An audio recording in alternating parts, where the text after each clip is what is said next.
Alright, welcome back internet. Today we'll be looking at 8 different ways to create black and white photos or grayscale photos in Photoshop. So quickly we're gonna open up a picture that we'll be using. I got this picture from FreePic and it's a free license one. So shout out to FreePic.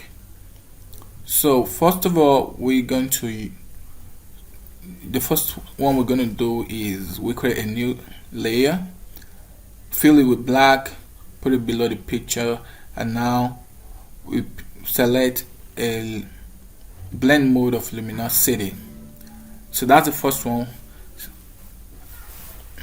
and that's the first way to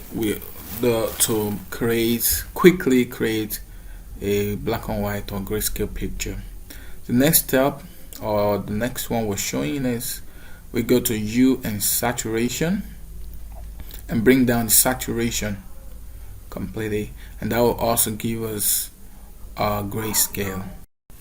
So we're moving on to the third one right now, and this time we just choose black and white from our adjustment layer, and straight up we get a black and white looking picture. And then we can try some of the presets. There I've tried 2 presets, so another one. So let's just go back to default now.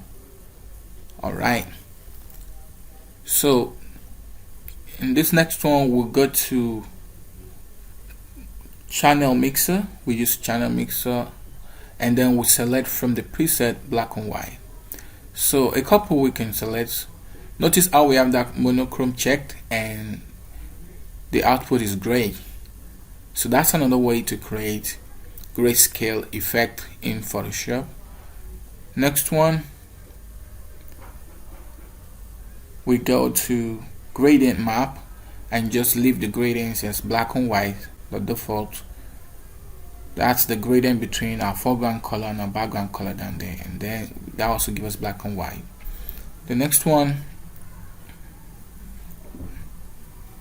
let's select the layer itself and add a gradient overlay.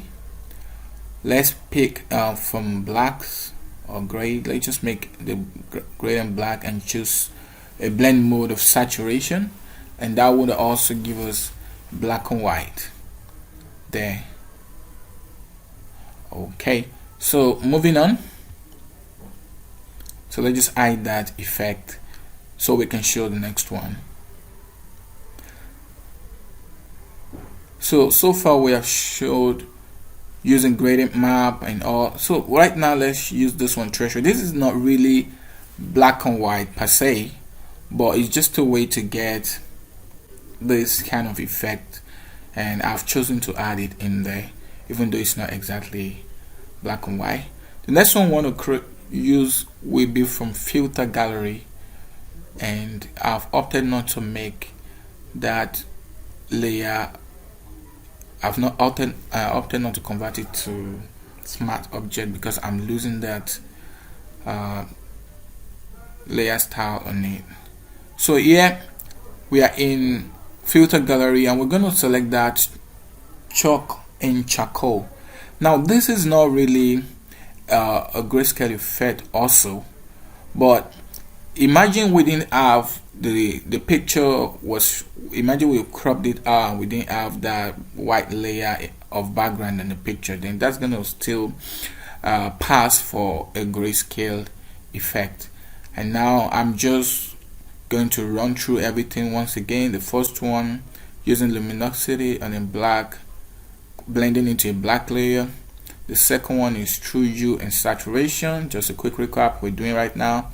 The next one is just adding a black and white adjustment layer or a gradient map adjustment layer with the gradient being black and white. The next one is adding a gradient overlay to the layer, making the gradient black and then selecting saturation. And lastly, the one we did with charcoal in filter gallery, which I'm not going to go over and show again. So that's everything. Please like, share and subscribe to this channel. Thank you very much.